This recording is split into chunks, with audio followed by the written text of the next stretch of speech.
Assalamualaikum warahmatullahi wabarakatuh.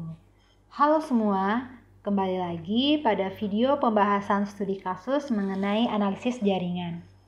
Sekarang kita akan membahas studi kasus untuk soal nomor 3. Berdasarkan studi kasus pada soal pertama, pada musim liburan banyak orang yang ingin naik kart dari gerbang masuk taman ke stasiun T hingga melebihi kapasitas. Untuk menghindari gangguan terhadap ekologi dan satwa pada daerah tersebut, jumlah perjalanan kart pada setiap jalan perharinya dibatasi dengan ketat. Batasan ini akan berbeda untuk masing-masing jalan. Oleh karena itu, selama musim libur, beberapa rute akan beroperasi tanpa mempertimbangkan masalah jarak untuk meningkatkan jumlah perjalanan kart yang dapat dilaksanakan perharinya. Pertanyaan untuk kasus nomor 3 ini, bagaimana membuat beberapa rute yang akan memaksimalkan jumlah perjalanan yang dapat dilakukan perharinya tanpa melanggar batasan setiap jalan? Untuk kasus ini dapat kita simpulkan bahwa ini merupakan kasus maksimum flow. Perhatikan pada slide, sudah terdapat gambar jalur dari gerbang taman menuju stasiun, di mana untuk gerbang taman kita simbolkan dengan not O dan untuk stasiun kita simbolkan dengan not T. Angka-angka yang ada pada jalur tersebut merupakan kapasitasnya, di mana untuk jalur OA itu memiliki 5 kapasitas, OB memiliki 7 kapasitas, OC memiliki 4 kapasitas, dan begitu juga dengan jalur-jalur yang lain. Di sini untuk awal, jalur ini belum memiliki flow atau alirannya. Jadi kita anggap flow-nya itu adalah 0. Langkah pertama yang harus kita lakukan adalah menentukan atau mencari jalur yang memungkinkan untuk menghubungkan gerbang utama menuju dengan stasiun. Jadi kita akan memilih jalur OBET. Kita lihat pada jalur OBET. Kalian bisa kok memilih jalur-jalur yang lain, tapi pada kesempatan kali ini kita akan memilih jalur OBET. Pada jalur OBET kita lihat kapasitasnya ada OB7, BE5, dan ET6. Di sini karena flow-nya masih 0, jadi kita melihat nilai selisih antara kapasitas dan flow yang paling minimum. Untuk OB itu selisihnya otomatis 7 dikurang 0, 7. Berarti selisihnya 7. Untuk BE itu 5 dan ET itu 6. Dari selisih tersebut kita ambil yang paling minimum, yaitu 5.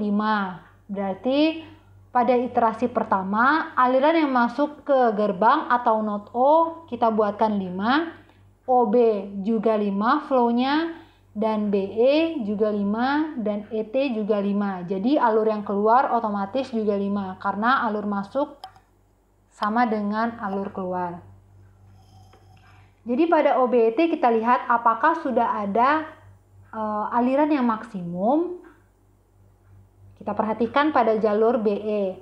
Di sana terdapat flow itu 5 dan kapasitas 5. Otomatis sudah dapat kita simpulkan bahwa jalur BE tersebut sudah maksimum, sehingga dapat kita lingkarkan dengan tanda merah. Kita lihat jalur lain, yaitu kita ambil jalurnya OADT. Pada jalur OADT itu terdapat kapasitas OA5, OD3, dan DT9. Kita lihat selisih yang paling minimum tadi, karena pada jalur ini belum ada flow-nya, masih 0, jadi selisihnya yang paling minimum yaitu pada jalur AD 3.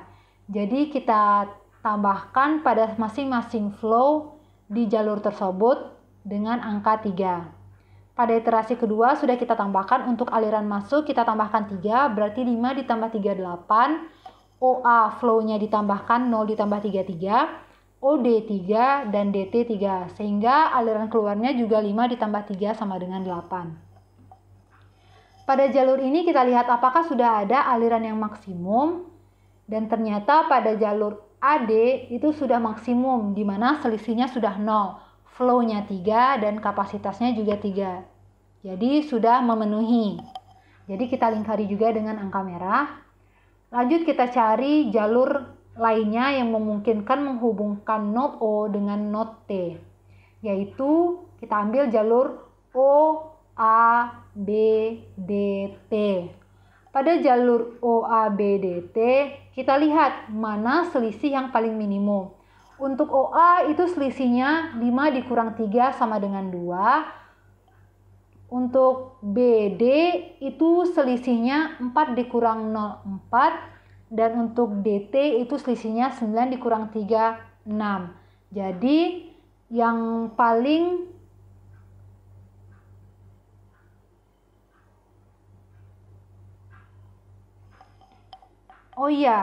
untuk AB itu masih ada minimum selisihnya, yaitu 1 dikurang 0, 1.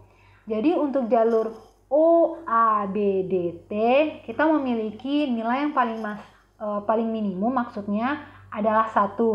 Sehingga pada masing-masing flow yang melewati jalur OABDT kita tambahkan dengan angka 1. Jadi kita tambahkan untuk aliran masuk itu 8 ditambah 1 menjadi 9, OA 3 ditambah 1 jadi 4, AB 0 ditambah 1, 1, BD 0 ditambah 1, 1, dan DT 3 ditambah 1, 4. Sehingga aliran keluarnya juga 8 ditambah 1, 9. Kita lihat pada jalur OABDT. Sama kayak iterasi-iterasi sebelumnya. Kita lihat apakah pada jalur ini sudah ada aliran yang maksimum. Dan ternyata pada jalur AB itu sudah maksimum dengan flow-nya itu 1 dan kapasitasnya 1. Jadi kita lingkarkan untuk AB dengan lingkaran merah. Jadi untuk jalur-jalur yang sudah memiliki lingkaran merah itu tidak bisa kita lalui lagi. Jadi seperti kayak OCBET itu sudah tidak mungkin lagi karena dia sudah memiliki kapasitas yang maksimum. Lanjut kita cari jalur yang lain, yaitu OBDT. Pada kasus OBDT kita lihat yang paling minimum selisihnya.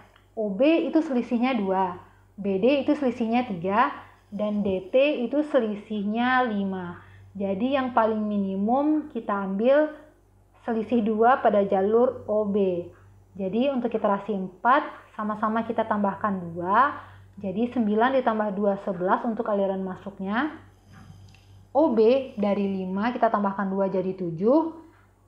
BD dari 1 kita tambah 2 jadi 3. Dan DT dari 4 ditambahkan 2 menjadi 6. Sehingga pada jalur ini sudah maksimum di jalur OB, yaitu flow-nya 7 dan kapasitasnya juga 7.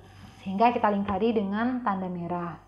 Kita cari apakah ini sudah maksimum? Masih belum kan, karena pada jalur OCET itu masih belum terdapat aliran maksimumnya, dan OCEDT juga masih belum. Jadi langkah selanjutnya kita lihat pada jalur OCEDT. Pada jalur OCEDT kita lihat untuk selisihnya yang paling minimum. Untuk OC itu ada 4, CE itu 4, dan ED itu 1, dan DT itu ada 3. Jadi untuk jalur ini yang paling minimum terdapat pada jalur ED, yaitu 1. Otomatis kita akan menambahkan semua flow pada jalur ini dengan angka 1.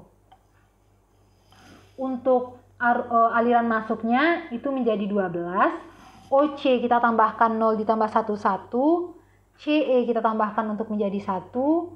ED juga 1, dan DT juga kita tambahkan 1 menjadi 7, dan arus keluarnya juga 12. Kita lihat pada jalur OCEDT apakah sudah maksimum.